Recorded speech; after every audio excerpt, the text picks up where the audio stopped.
हाँ नहीं शुरू। बिस्मिल्लाहिर्रहमानिर्रहीम। कंबड़ शहर के अंदर हफीज़ शेख किताब मेलो लगल है।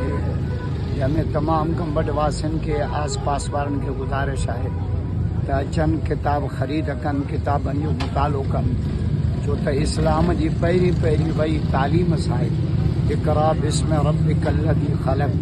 ये असांजा नौजवान कंबड़ जा मुबारक जे लाइक़ आहिनि जो नौजवाननि खे तालीम जे तरफ़ मुतवजो करण जे लाइ किताबी मेलो लगायो अथऊं।